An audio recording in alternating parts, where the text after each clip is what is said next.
So, good morning, everybody. We'll go ahead and get started. Thank you for joining us today. My name is Cindy Sanders, for those of you that don't know me, and I am the Manager of Communications and Partnerships and the Grants Administrator here at the Community Foundation of West Georgia. A lot of you have probably met me already. If you've applied for a grant before and you've had to deal with the software, you've had questions about the grant process, you've probably spoken with me. But if you haven't, good morning. It's nice to meet you. We're also joined today by Kim Jones, our president at the Community Foundation. Kim, do you want to unmute and just give everybody a quick little good morning? Hey, good morning, everybody. We are so excited that you guys are interested and want to apply for funds to do even more good work, and we look forward to working with you this year. Yes, yes, yes. Perfect. So before we jump in, we've got a few housekeeping items, which I think everybody is muted now just to kind of eliminate that background noise. But just make sure to keep your microphones on mute during the presentation. We will pause for questions at the very end, but we also have the chat, and Kim is going to keep an eye on the chat for us while we go through the presentation. So if you have a thought and you don't want to forget it, you're afraid you'll forget at the very end, just go ahead and put it in the chat, and Kim's going to keep tabs on that. After this call, so it is being recorded right now, just so you guys know. So after the call, I will post the Zoom on our YouTube channel, and I'll also put it on our website. I know we've had a few people let us know that they wanted to be here but wouldn't be able to, but don't worry about it. We got you. We're going to save it. And then if you want a copy of the slides, feel free to send me an email. My email is cindy@cfwg.net, and I will be happy to email the slides to you. So we'll go ahead and jump in. We're going to focus on three areas today: grant requirements, application changes, and then application tips.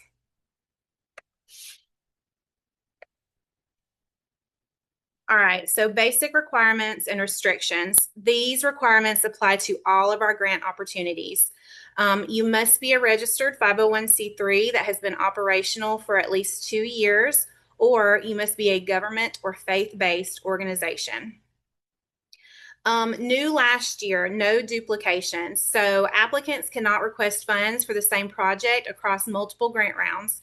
And we have an example down here. So if you're applying for funding to purchase, say, classroom technology in our Power of the Purse grant round, you cannot then turn around and apply for classroom technology in our community impact grant round. And so this just ensures fair and equitable distribution of grant opportunities. So you just, no duplications on that. That one's pretty simple. Kim, we don't have any questions? Okay. All right. Available grants and funding. We have several grant programs throughout the year. Each has its own focus. Now, normally at this point in our presentation, we discuss funding amounts. So the amount that we are able to grant out for that particular grant round, but we're still waiting on approval. Let me admit. We're still waiting on approval from our board of directors before we have those numbers and we can share those numbers. So we'll probably know those amounts close to the end of February, and those amounts will be attached to the grant in the GLM software. So if you've ever been in before, or if this is your first time, oh, go ahead, Kim. You need to admit somebody, or you want me to start admitting them if somebody comes in late? Yeah, you can too. That's fine. Will it let you? I guess it did. Okay, good. So the amount will be attached to the grant, and you should be able to see that when you go in to apply for the grant. We just don't have those numbers today. But these are each of our grant rounds that we're about to go over: Power of the Purse, Art Enrichment, Church Improvement, Trinket Davis, and Community Impact. So we're going to go through these one by one.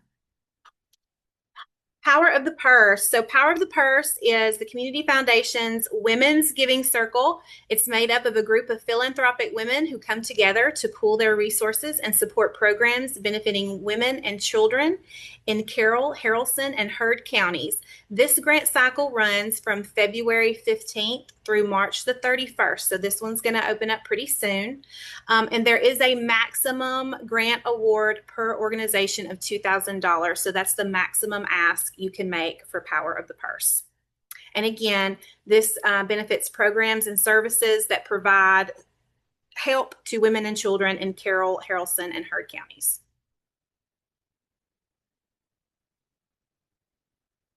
All right, we're going to go to the next one, which is art enrichment.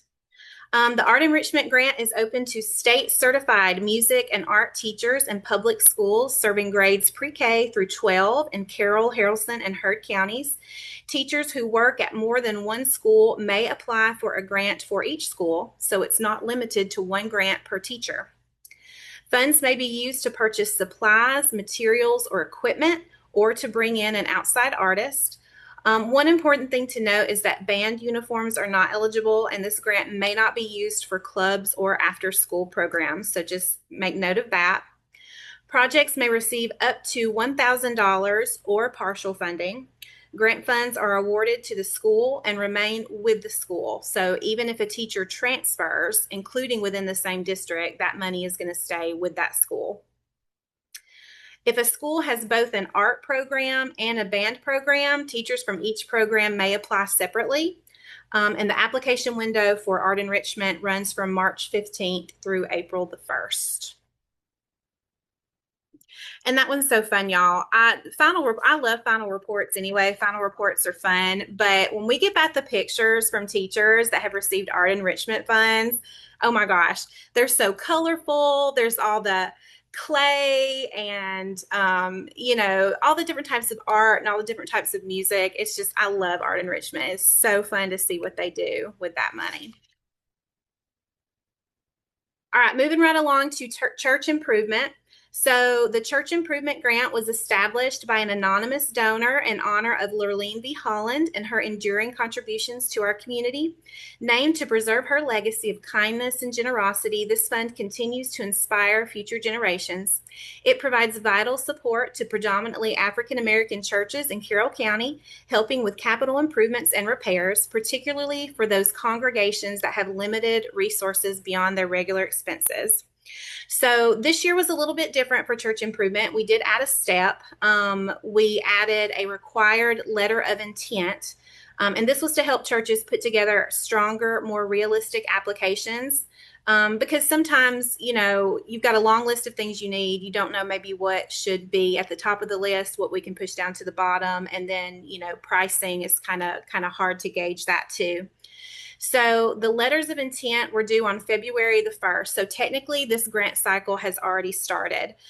Churches that were interested in receiving church improvement funds, they submitted their letters of intent by February the 1st. We have now reached out to those churches. We've scheduled site visits with them.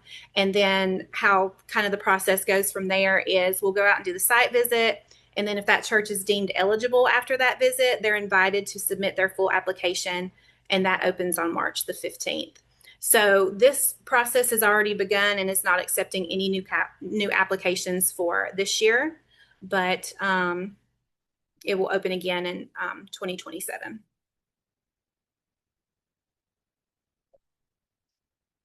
All right, Trinka Davis.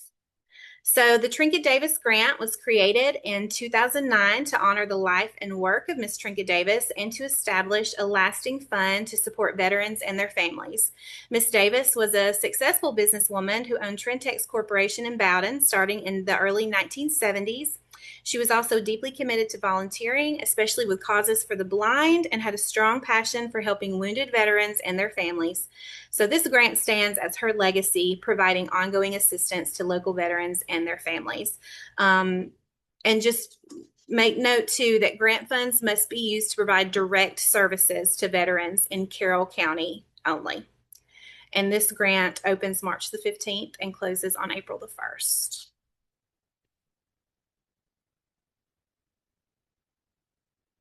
Kim, no, nothing in the chat. Are we good? Okay.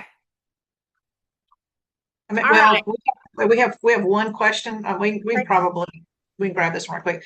The question is, what if you don't get one of the grants? Can you then apply for the second grant? Can you apply for the second grant requesting the same funding for the second grant? So basically, if you didn't get funded, let's say Empower the Purse for something, could you turn around and apply for community impact?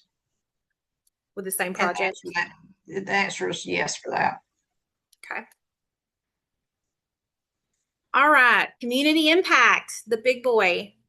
Let's talk about this one. Um, Community impact, as most of you probably already know, is our largest and most competitive grant round.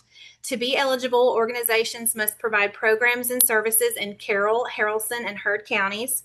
Organizations that have received funding before can only apply again if they have submitted their final report from the previous grant cycle, unless they're applying for a new program or project. Also, applicants must be registered 501c3 organizations and have been operational for at least 2 years, or they must be a government or faith-based organization. New startups are not eligible, so just make note of that. There are some activities that are not eligible for funding in Community Impact Grant Round, and we've got a list here. We'll go over them quickly. Um, Government responsibilities, fundraising campaigns, charities run by service clubs, endowments, grant programs that make grants to others. There's kind of a whole list right here. We won't go through every one of them, but just, before, make sure you know and understand this before you apply for community impact. The minimum request amount is $3,000, but don't just ask for $3,000.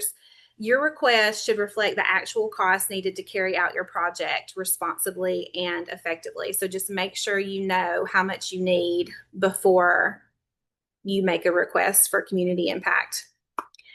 And also, new probably coming this year, I think we're fairly sure that this is going to happen. We are considering setting a maximum request amount of 25,000.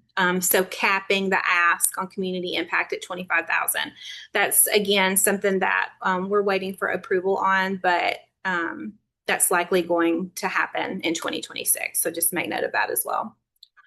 Kim, am I missing anything on community impact, do you think? Are we good? Okay.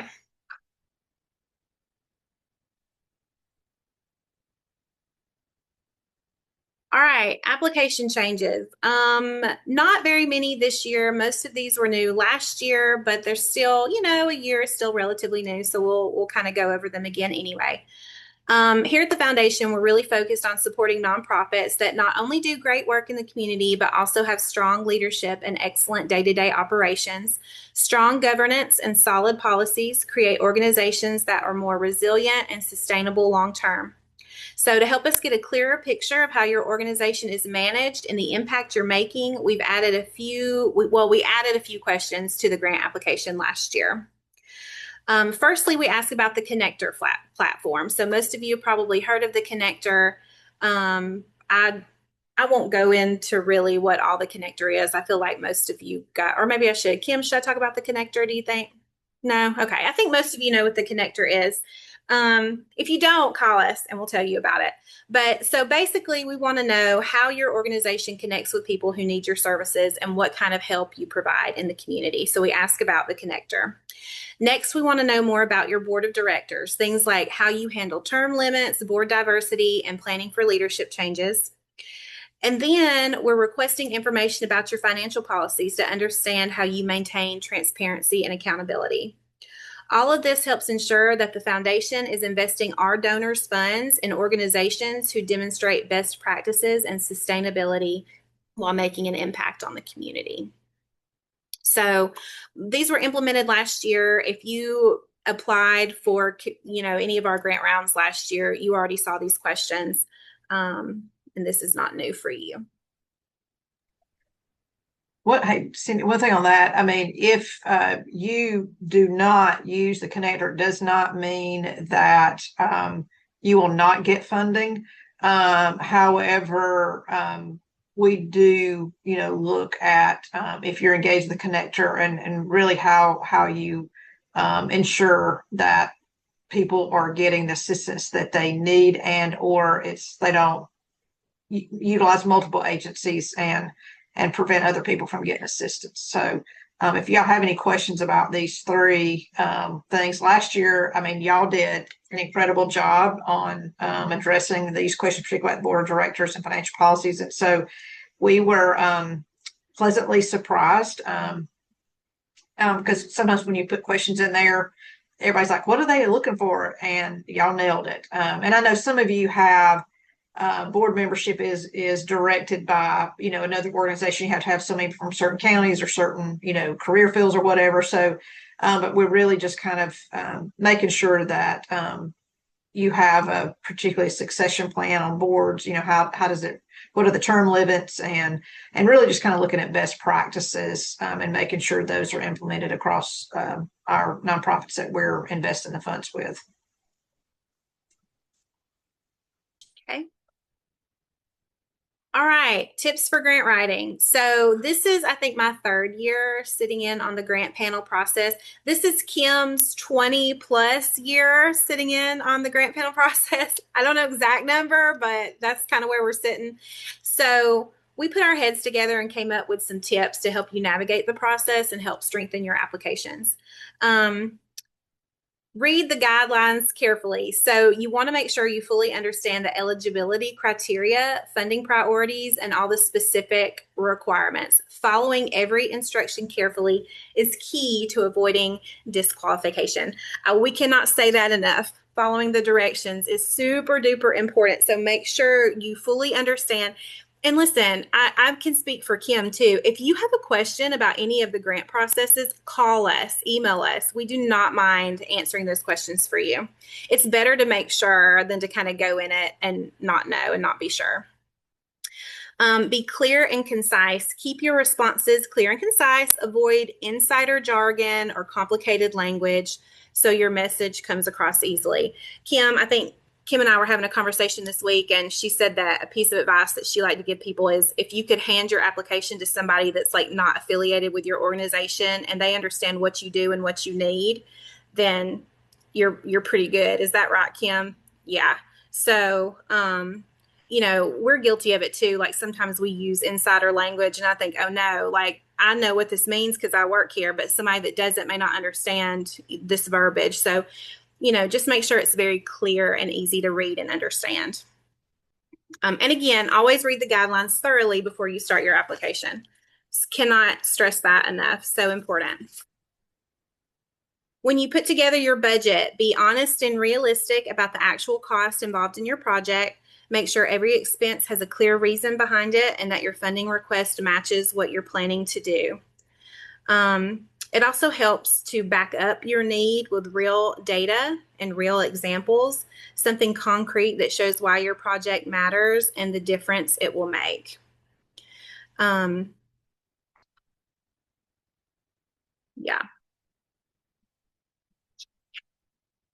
Review and proofread. Another super important ding ding, put a star next to this one. Before you submit your application, be sure to carefully proofread everything. Check for spelling, grammar, and even math errors. This may be one of the most important tips we can give you. I see Kim nodding her head. Yes, we have seen cases where obvious mistakes like mismatched budget numbers or careless copying and pasting hurt an applicant's chances because it signals a lack of attention to detail. When our panel members spot errors that could have been caught with careful proofreading, your chances of staying in this highly competitive process go way down. So our panel members, they are extremely thorough and dedicated to this process, and they read and they pay attention and they do the math. And if something's not adding up or something just doesn't make sense to them, it is brought up when we sit down and have our meetings with them. And if you don't have things lined up the correct way, or they can tell that you just copied and pasted it into like chat and put it in your thing and didn't sit down and like work the math and figure out the numbers, they notice. And then a stack this big, and maybe you were sitting here, you might get stuck down here because it just looks like you're not paying attention. You don't care about the process. So proofread, proofread, proofread. You read it, hand it to someone else, let them read it, and hand it to someone else and let them read it. A clean, polished application shows professionalism and that you really care. Our goal here at the foundation is to keep your application in the running for as long as possible. So part of that is proofreading and making sure you've got all your T's crossed and your I's dotted. So just we cannot stress that enough. Building a strong narrative. Also, don't forget to tell a compelling story about your project. Share the problem you're trying to solve, how you plan to tackle it, and why your organization is the best fit to do this work. Make it engaging and personal so it really connects with our panel members. That's what they're looking for, you guys. They are looking for the why. And so it really needs to be clear in your grant applications, what you want to do, why it's needed, and how you are solving that problem. You've got to tell a clear story here. Hey, Sandy, one thing too on that that you touched on just a little bit is, particularly if you've gotten funding in the past, the more examples you can share, I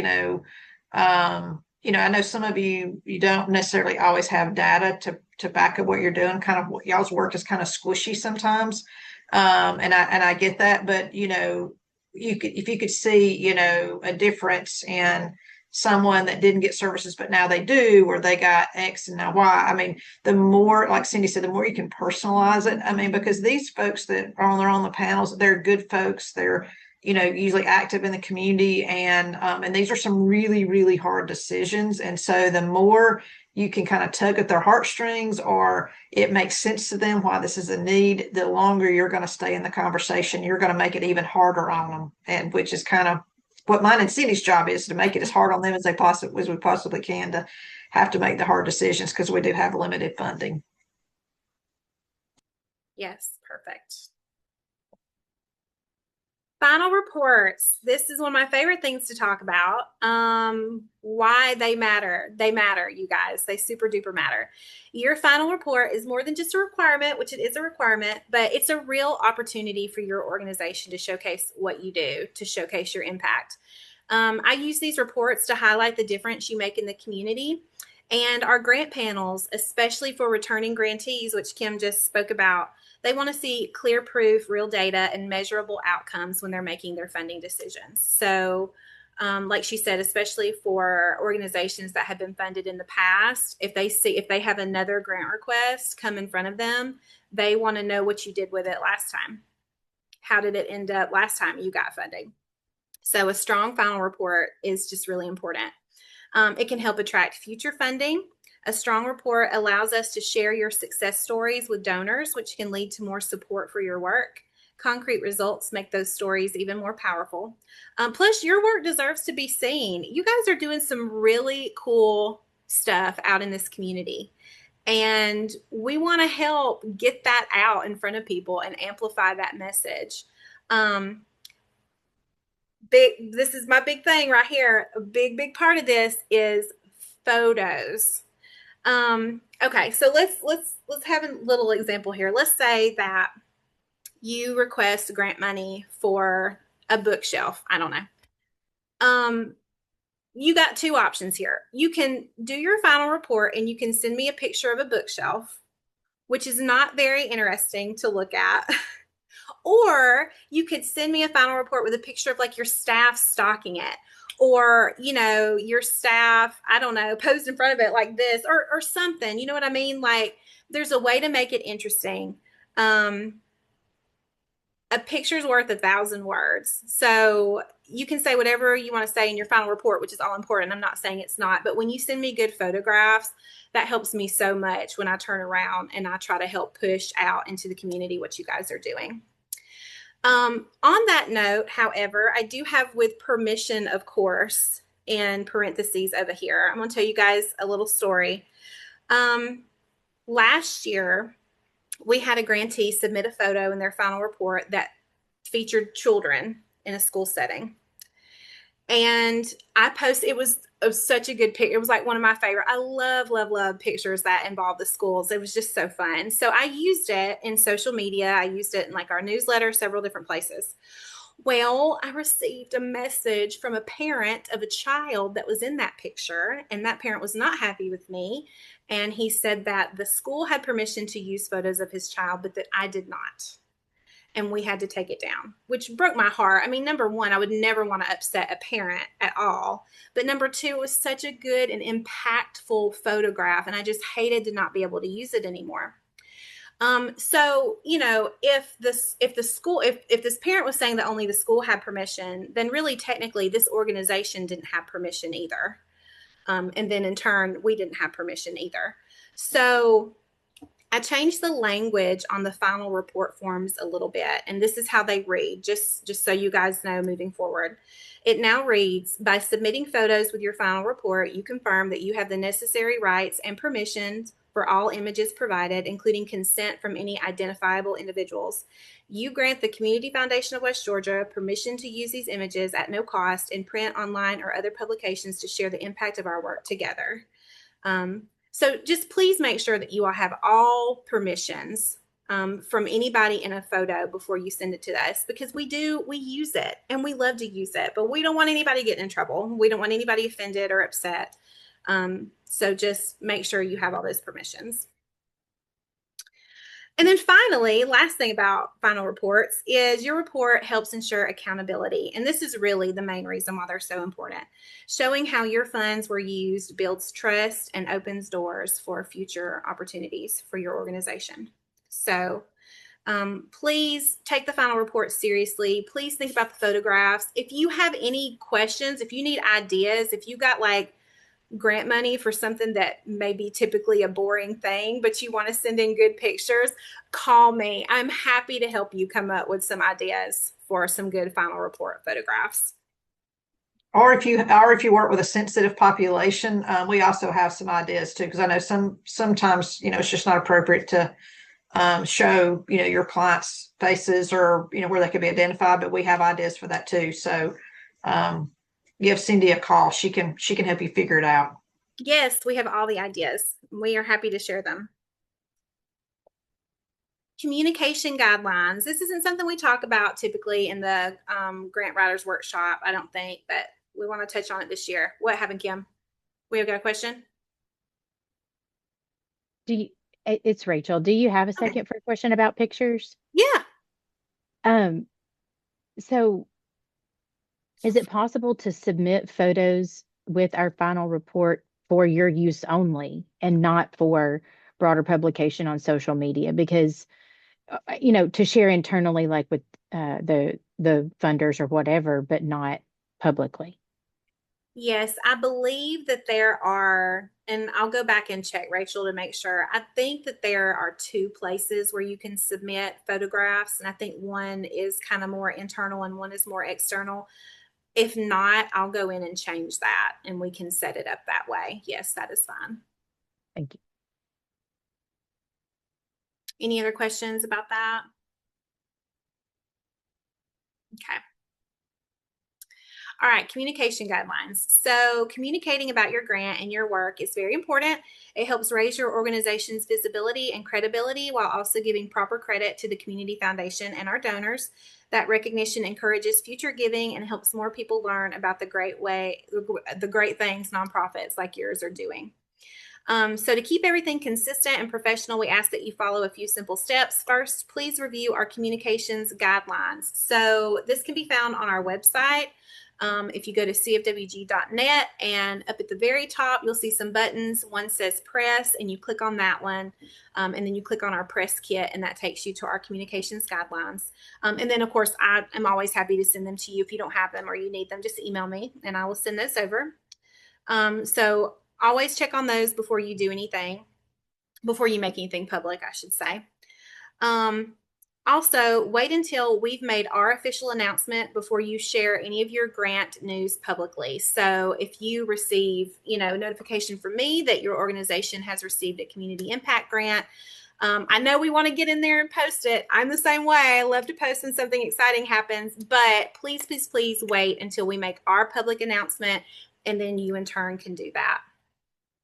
When you do share, be sure to include the required funding credit and use the CFWG logo when you can. I can also send that to you. It's on our website as well. Tag us on social media. We love that. Our hashtags are CFWG and Unleashing Potential. We also have specific brand colors that we use. I'm happy to share those. I think they're in the communications guidelines. But again, if you have any questions, just ask me. And then don't forget to get permission for any photos that you share. If you ever have any questions about any of this stuff, if you're not sure if you can go ahead and post, or you're not sure about the verbiage, please, please pick up the phone and call me, or send me an email. It is better to be sure. We would hate for you to put something out there into the world and then have to call you and say, no, and pull it back in. So just, when in doubt, call Cindy. I will help you navigate that process. And here is my contact information. I'm not just saying this, you guys. I'm happy to help in any way. I don't ever mind answering any questions that you have. So please don't ever hesitate. There are no dumb questions. You're not bothering me. If you have to ask me the same thing 5 times, it's okay. I don't mind. Don't ever feel that way. I like to think that I'm pretty accessible. So guys, don't ever hesitate to contact me. Are there any questions? I can't see everybody, but Kim, are there any questions in the chat? I can't see you either. We got a comment to Cindy rocks. Oh, who said that? Mrs. Georgia. You're precious. Thank you. I appreciate that. Well, I just, we're here to help. We're here to help you guys. We don't mind it at all. Like I said, any questions you have, if I don't know the answer, I will find out the answer for you. We want you guys to have the best chance at getting the funding you need, because we believe in what you guys do. So if that's it, Kim, do you have anything else to wrap us up? No? All right, perfect. Well, thank you all for joining us this morning. Once we wrap it up, like I said, I'll be uploading it to our YouTube channel. I'll put it on our Facebook, or our website. And then if you want a copy of the slides, a PDF copy, just shoot me an email and I will send those over. All right, everybody have a great day. Thank you.